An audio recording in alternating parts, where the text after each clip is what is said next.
Njeriu me dorë të thatë. Jezusi hyri përsëri në sinagogë, aty ndodhej një njeri me dorë të thatë.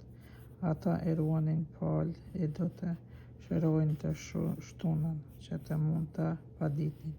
Ai u tha njeriut me dorë të thatë, qohu e dil para të gjithëve. Kurse ai i pyeti, çka lejon ligji, të bësh të shtunën mirë apo keq, t'ia shpëtosh njeriut jetën apo të marrësh? Por ata heshtnin. Atëherë Jezusi i pikëlluar për shkak të gurësisë së zemrës së tyre i shikoi rreth e rrotull me hillrim e i tha njeriut, shtri dorën.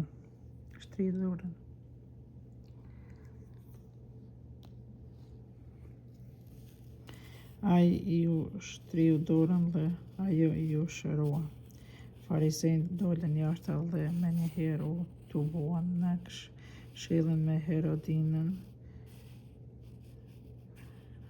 Herodian kundër tij si ta gjejnë mënyrën për ta vrarë. Turma të tëra shkonin pas Jezusit. Jezusi me nxënësit e vet u shman ka bregu i detit e ndiqte një turmë e madhe populli prej Galilesë, gjithashtu edhe prej Judesë, prej Jeruzalemit, prej Idumeas, prej Transjordanisë e prej rrethit të Tirit e të Sidonit. Turmë e madhe nga rendit tek ai pse dëgjuan ç'bënte. Prandaj u tha nxënësve të vet ta kenë për herë gati një lundër që turma e popullit të mos shtryllte. E meqense sharoi shumë, të gjithë të sëmurët turreshin ka haj për ta prekur. E shpirtat e dytë, kur do herë i shihnin, binin përmbys para tij e bërtisnin, ti je biri i Hyut, po Jezusi u urdhëronte rreptësisht të mos të ftonin se kush është. Zgjedhja e 12-vet. Pastaj u ngrit në një male i thirrri ata që deshti vet. Ata shkuan tek ai dhe i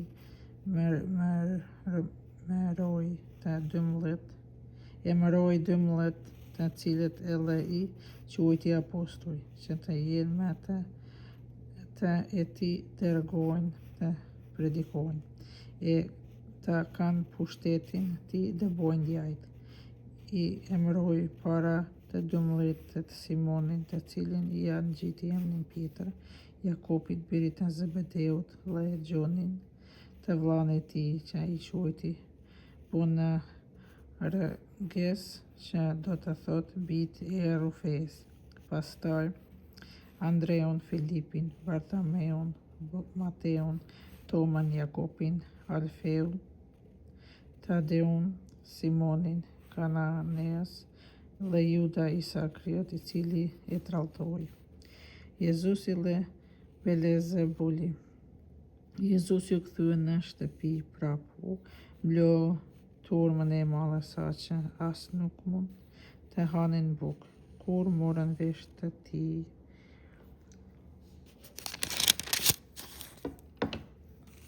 shkruan ta marrin sepse flitej, nuk është në vete. Kurse skribet që zbritën nga Jeruzalemi thoshin, e ka një trup Belzebulin e me anë të kryetarit të djajve i dëbon djajt. Ai thirrri t'i afrohen dhe filloi t'u flasë me shëmbulltyra. Si është e mundur që djalli ta dëbojë djallin? Në qoftë se një mbretëri çohet kundër vetvetes, atëherë shkatërrohet.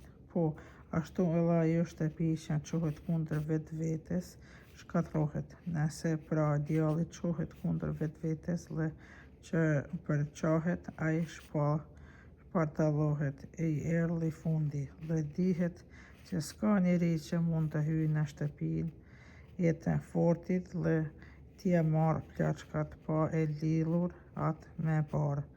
Vetëm atëherë mund t'i plaçkish shtëpinë. Për të vërtet po ju them, njerëzve do t'ju falen të gjitha mëkatet e blasfemit me të cilat do të blasfemojnë. Por kush ta shohë shpirtin shenjt, ai s'do të ketë falje për amshim, është fajtor i një mëkatit për hershëm, sepse thoshin ka qoftë largun në trup. Nena dhe vllazërit e Jezusit. Tërkaq erdhën nana e tij dhe vllazërit e tij, zonë vend për jashtë dhe dërguan dikant ta thrasin. E kishin rrethuar shumë njerëz. Po ai thoshte, nena jon dhe vllazërit e tu janë për jashtë, e po të kërkojnë. Ai u përgjigj, kush është nena ime e kush është vllazërit e mi? Dhe si u holli syt rreth rrotull atyre që rrinin për rreth tij, tha, ja, nena ime e vllazërit e mi, sepse kushdo e kryen vullnetin e hyjt, ai është vllau im, motra ime e nena.